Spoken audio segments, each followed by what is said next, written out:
Bueno, aquí respondiendo a esta gran, nos decía usted, uno de los problemas más fundamentales, un problema que si lo va a poner usted en prioridades estaría entre los primeros tres. El primero obviamente es la pobreza, la miseria, la falta de trabajo. Y donde hay trabajo, la completa injusticia de pagar un salario que perpetúa el hambre y la misma pobreza, con la única diferencia que dice, que puede decir, tengo trabajo. Nos toca ese tema que usted nos ha traído. Ya hay bastante coincidencia con ustedes de Canadá, aquí de Nueva Jersey, en Los Ángeles también y de Australia, que nos hablan del transporte público. Y mire qué interesante. Por eso es que usted, entendemos, no deja ni dejará de escuchar su radio, la única, para todos y todas. Que le trae lo que nadie le trae. ¿Por qué? Porque nosotros recogemos lo que usted nos dice. Nosotros recogemos todos sus análisis, todas sus opiniones, todos sus comentarios. Nos decían ayer, pero es que ustedes ahí sí que lo saben todo. Ustedes, qué bien el programa. No, es que no es eso. Nosotros simple y sencillamente lo que estamos haciendo es, somos un eco, hacemos eco de todo lo que ustedes nos mandan. Interesante lo que nos dicen aquí, mire, de Washington nos dicen, es triste ver a mi país cada vez que llego y ese transporte público, hoy entiendo, está en manos de gángsters, está en manos de mafiosos, está en manos de diputados, inclusive, hoy son diputados algunos. Y mire lo que añade. La mayoría de los países miembros de las Naciones Unidas, la mayoría, si no casi todos, el sistema de transporte es público, es nacionalizado, lo maneja el Estado, lo maneja el gobierno, inclusive en países en donde se pudiera decir que todo está privatizado, vaya usted a ver a Estados Unidos, es prohibido que el transporte público esté en manos privadas, váyase usted a la propia China, es prohibido que un bien público esté en manos privadas y peor, de mafiosos, de gángsters, de grupos criminales. Entonces, ¿qué está pasando en El Salvador? Usted de Los Ángeles nos dice que conoce muy bien a varios empresarios. Usted inclusive nos dice que hay por lo menos dos que son diputados ahorita en la Asamblea Legislativa, propietarios de autobuses. Por lo menos, y lo pone aquí entre comillas. ¿Qué se puede hacer? Nos preguntan aquí usted. ¿Qué se puede hacer? Mire qué bonita la audiencia. Nos preguntan y al mismo tiempo nos dan, como dicen ustedes, guías. ¿Qué se puede hacer desde Sydney, Australia? ¿Qué se puede hacer con ese transporte público? Y pone en letras mayúsculas, nacionalización. He tenido la oportunidad de viajar por toda Europa, nos dice, no solamente en Francia, pero en Inglaterra, también allá en España, en todas partes de Europa, Portugal. No he encontrado un transporte público en manos privadas. ¿Qué está pasando en El Salvador? ¿Por qué los grupos gangsteriles tienen un monopolio indestructible sobre un bien público? Conozco de la cifra grande de asesinatos que hay, de muertes que hay, de accidentes de tránsito que hay, y nadie responde por ellos porque no hay regulación absoluta en nada en El Salvador. No es ahorita, es un problema histórico, pero hoy es la oportunidad del siglo XXI que se puede hacer una nacionalización pura estatal. Además de los perjuicios de pérdidas de vidas, además de los perjuicios de un desorden completo, de un caos en el transporte, además de todos esos perjuicios, está uno de los más principales, que es el perjuicio a la salud. Vaya usted a ver, hace un tiempo nos dimos cuenta de un estudio que se hizo. No lo hicieron, por supuesto, instituciones salvadoreñas. Tuvo que venir alguien de afuera. Se hizo un estudio medio ambiente. El Salvador, entre los más contaminados. Todas esas partículas invisibles, venenosas que andan volando.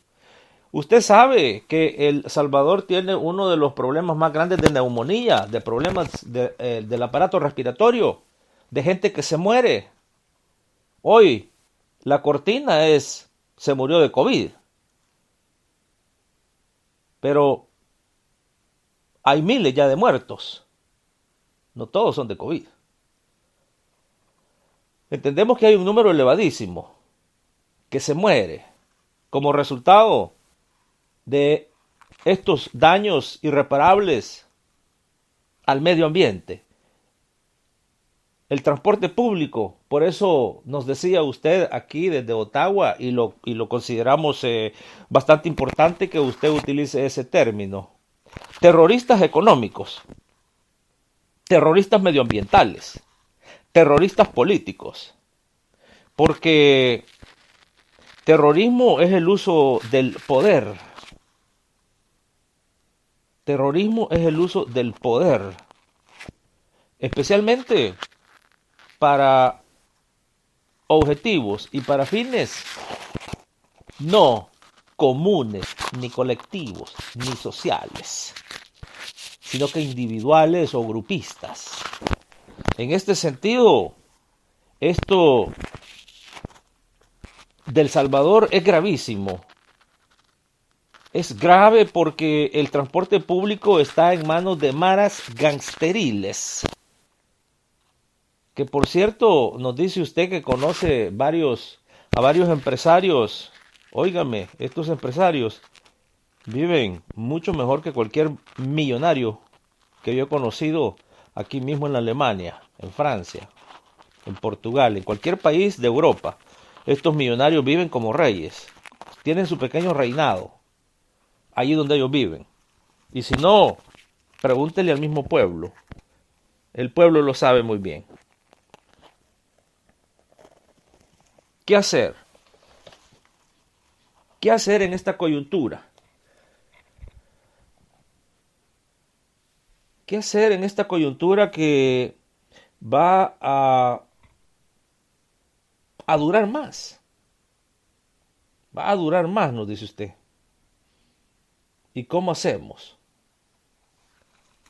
Y vuelve a decir, es urgente, hoy, más que nunca, que un esfuerzo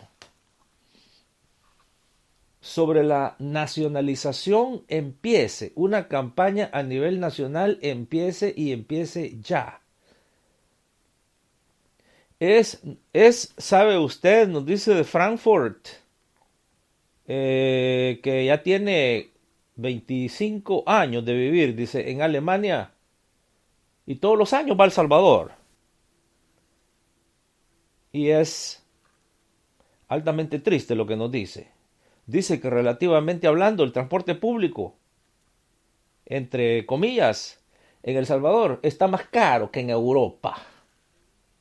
Más caro que en Europa. El transporte público.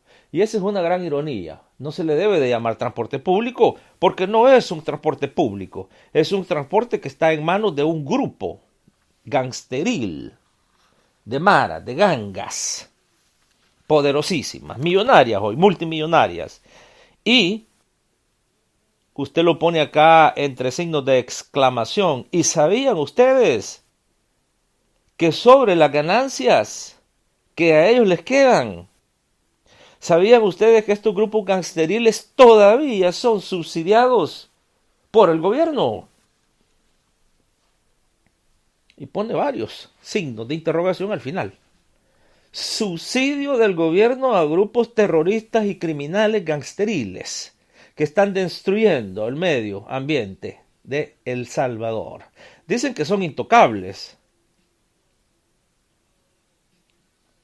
Dicen que algunos se deshacen de sus enemigos mandándolos al cementerio. Oiga, por eso es que se está dando este reporte. Todos ustedes nos están enviando todas estas notas. usted nos dice, yo no sabía lo del subsidio. Esto es un desastre.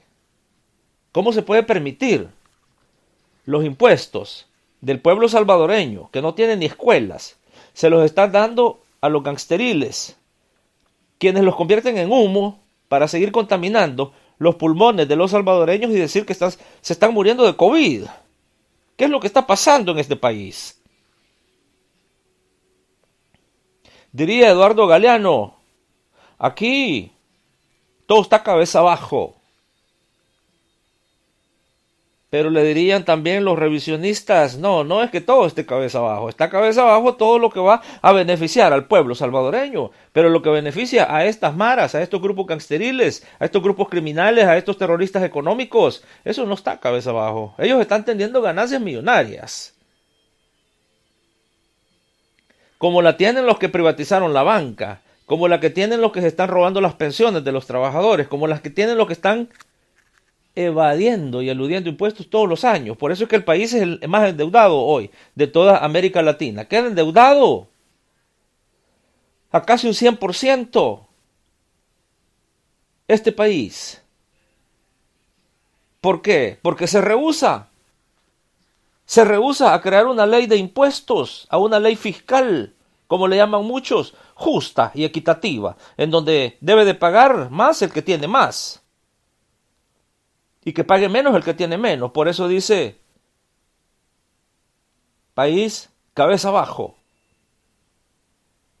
Porque váyase usted a analizar lo que pagan las familias más poderosas del país. Estas familias tampoco pagan. Y si usted ve, es el mismo ejemplo de los terroristas económicos, empresarios de autobuses. Es lo mismo. ¿Por qué? Porque al final de año, váyase usted a revisar el Ministerio de Hacienda, revise esas partidas que se encuentran ahí, que nadie las revisa. Usted va a ver que se está subsidiando a la empresa grande. Han habido casos completamente increíbles. Hay compañías de las más grandes del país que registran que han recibido subsidio del gobierno salvadoreño. Recibir subsidio del gobierno salvadoreño, lo que eso le dice es que es una transferencia de los recursos del pueblo a los millonarios. Una transferencia de los pobres y de los miserables. Mire qué solidaridad la del pobre, mire qué solidaridad la del miserable, del que no tiene nada, que lo poquito que tiene se lo entrega a los más poderosos. Y cada vez más se aleja la justicia, cada vez más la impunidad sigue presente y sigue más omnipotente que ayer. Ese es el país ahorita. Un país que se encuentra en estos momentos tras las rejas, nos dice usted. Y nos dice que para mañana estaba programada la apertura del transporte público, pero la razón por la cual no va a haber transporte público es porque los empresarios están exigiendo más subsidio. Esa es la única razón, por eso no va a haber transporte público. Los empresarios quieren más, y no solamente quieren más, pero quieren aumentarle a lo que usted paga. Nos decía usted como empleado que gana $3, $4 al día, $2 al día. Y nos dice, pero para movilizarme algunas veces tengo que pagar más de $1 o $2. Entonces, usted está trabajando para subsidiar a estas gangas, a estas mafias. Por eso el pobre es más pobre y el rico es más rico.